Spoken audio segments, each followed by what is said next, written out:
and scales to play in any style, anywhere on the neck.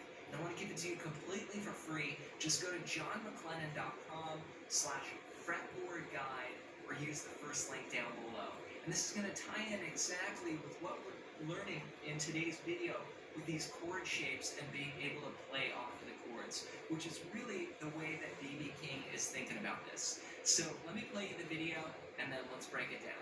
If you do a one, I'll show you what I'm talking about.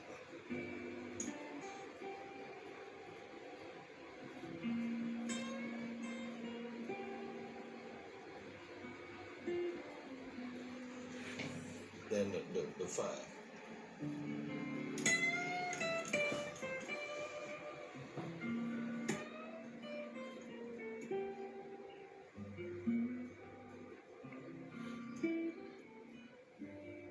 That's the way I resolve it. So here B.B. says, if you'll do a one, I'll show you what I'm talking about. And what he means by that is the one chord in the blues. So if they're in the key of G, the guitar player that's backing them up is going to play just a G7 chord. And you can do that any way you play a G7. So whether that's a bar chord here like this, or a thumb chord, or just a folk chord like this.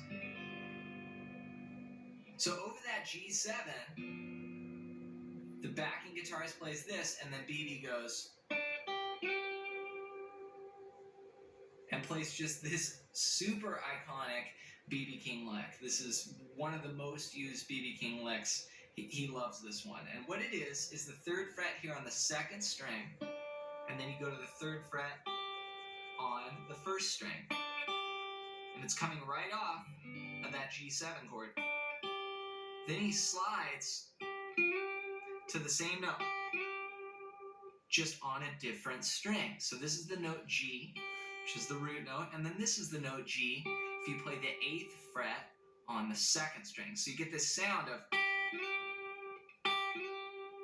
the same tone but on a different string. And then of course the vibrato that he plays is amazing. So that's the lick over the one chord.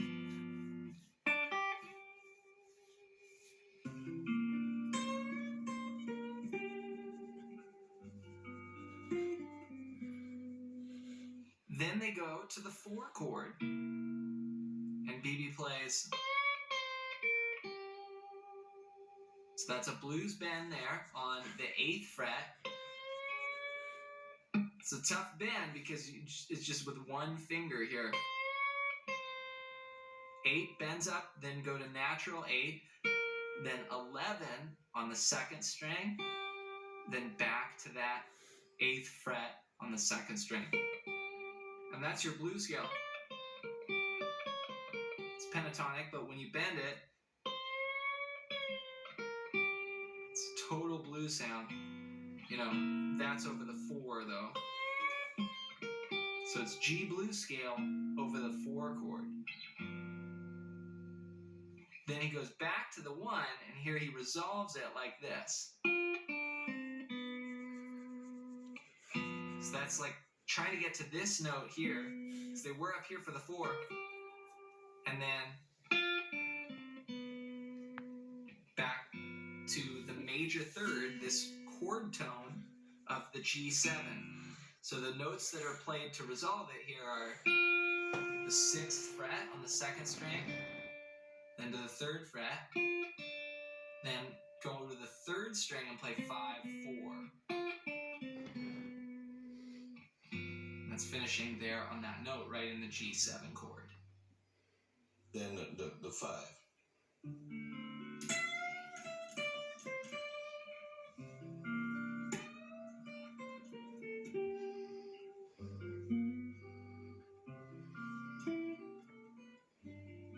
That's the way I resolve it. Next, he says, then the 5.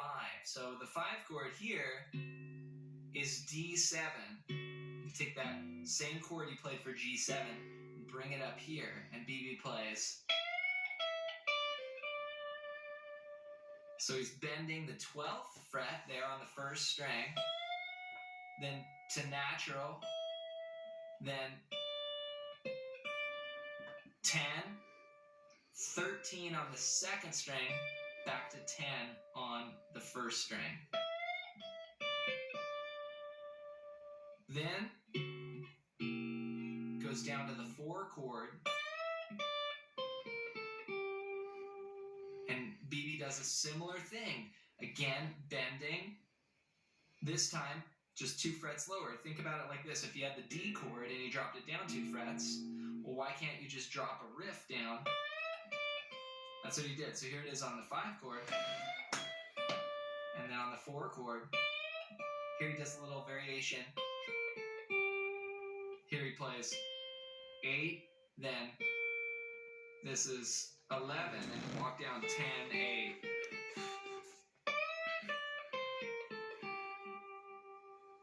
Then, back to the 1 chord, he goes. And that's how he plays a turnaround. So, G, just again, think about all these notes here,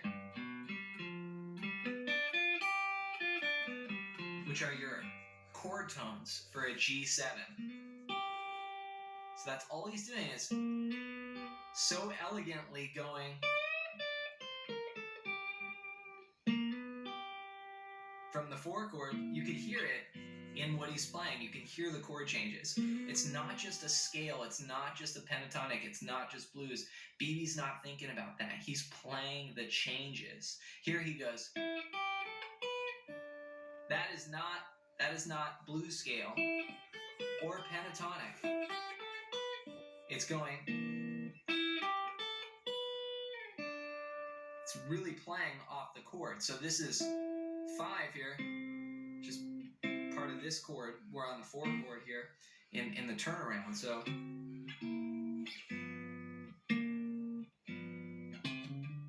that's what we're playing over.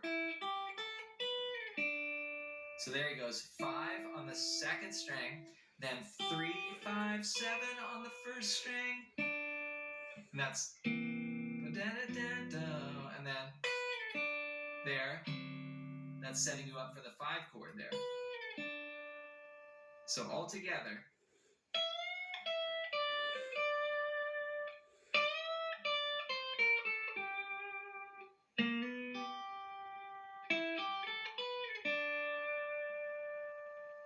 Congrats on making it through this lesson. Now, each one of those phrases is like a little golden nugget that we can steal from B.B. King. So rewind the video and make sure you get just each phrase one at a time, and then you want to connect it to the chord. So when B.B. says, this is over the 1, this is over the 4, try and find a chord shape that you can play in the area of that lick. And what that will do will show you how to play over those changes and how B.B. King outlines them. And this is exactly what I teach in my fretboard guide that I want to give you